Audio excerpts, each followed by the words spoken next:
Ethers को कितने भागों में वर्गीकृत किया गया है? हेडिंग डालिए ईथर्स का वर्गीकरण।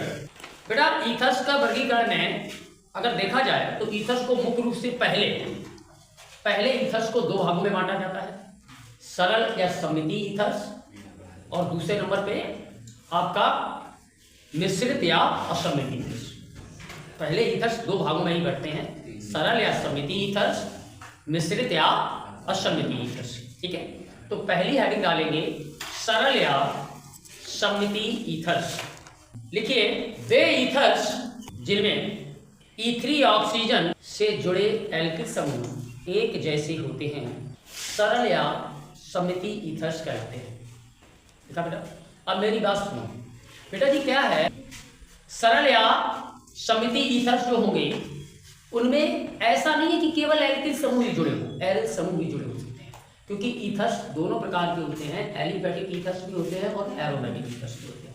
ठीक है, जो एलिफेटिक एल्किल समूह से जुड़े हैं वो आपके एलिफेटिक ईथर्स कहलाएंगे, जो एरोमेटिक रिंग से जुड़े हैं वो आपके एरोमेटिक ईथर्स कहलाएंगे। तो दोनों होते हैं। तो इसके अंतर्गत हम जब बात करेंगे सममिति ईथर्स की या सरल ईथर्स की, तो उसमें एल्किल समूह से जुड़े हुए ईथर्स भी मिलेंगे और एरोमेटिक रिंगों से जुड़े हुए ईथर्स भी मिलेंगे। बशर्ते बात ऐसी होनी चाहिए कि जो एल्किल या एरिल समूह है वो दोनों एक जैसे होने चाहिए। अगर एल्किल और एरिल समूह एक जैसे हो गए तो ईथर सरल या सममिति ही कहलाएगा। देखो एज एग्जांपल, जैसे CH3 सिंगल बॉन्ड O और सिंगल बॉन्ड CH3,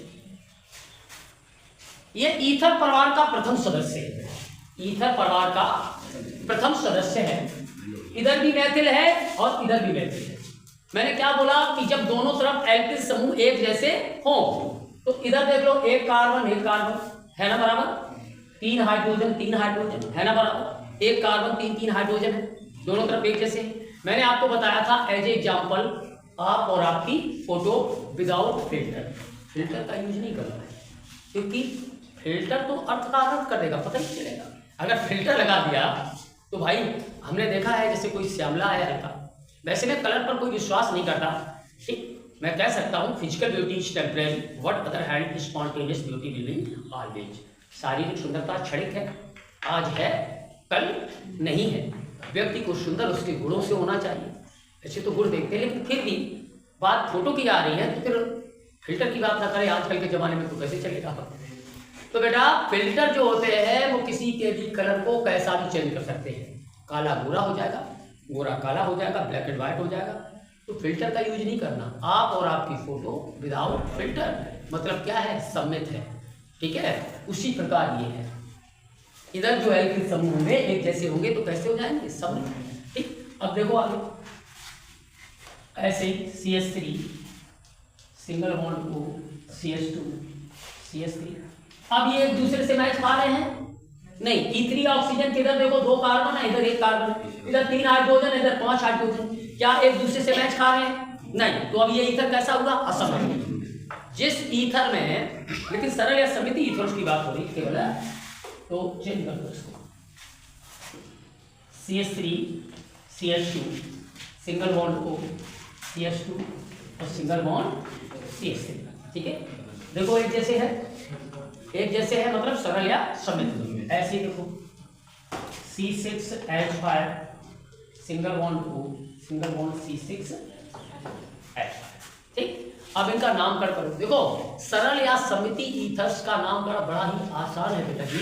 इसका नामकरण कैसे करेंगे, सबसे पहले तो प्रीफिक्स के रूप में डाई लगाएंगे। क्या लगाएंगे, डाई लगाएंगे। ठीक है, क्योंकि दो ग्रुप लगे हुए हैं और दोनों एक जैसे हैं, तो नामकरण जब करेंगे सामान्य नामकरण सीखेंगे हम। देखो सबसे पहले आगे सममिति ईथर्स के आगे क्या लगाएंगे, डाई। डाई के बाद में एक कार्बन है मैन, एक हाइड्रोजन कम है तभी तो E3 ऑक्सीजन जुड़ा है, तो L, और अंत में जोड़ देंगे ईथर। ईथर्स का सामान्य नामकरण करना बहुत ही आसान है। सबसे पहले एल्किल समूह का नाम और एल्किल समूह के नाम के अंत में ईथर जोड़ देते हैं और आसानी से हम इसका नामकरण करेंगे। नाम क्या हुआ, डाई मेथिल ईथर। ऐसे इधर ये भी सम्मित है, जब सम्मित है तो आगे क्या लगाना बेटा जी, डाई लगाइए। डाई कार्बन 1 2 कार्बन ऐड, एक हाइड्रोजन कम है L, और अंत में जोड़ देंगे नाम हो जाएगा डाई एथिल ईथर। इसी प्रकार इधर आ जाओ, इसको बोलेंगे फेनेल। ठीक, सबसे पहले क्या लगाएंगे डाई, क्योंकि दोनों तरफ जो ग्रुप लगे हुए हैं एक जैसे हैं। ये एरोमेटिक ईथर है, वैसे अगर देखा जाए तो एरोमेटिक ईथर है, क्योंकि एरोमेटिक रिंग जो है वो इधर उधर जुड़े हुए हैं। डाई, इसको बोलेंगे फेनेल और अंत में जोड़ देंगे ईथर, डाई फेनेल ईथर।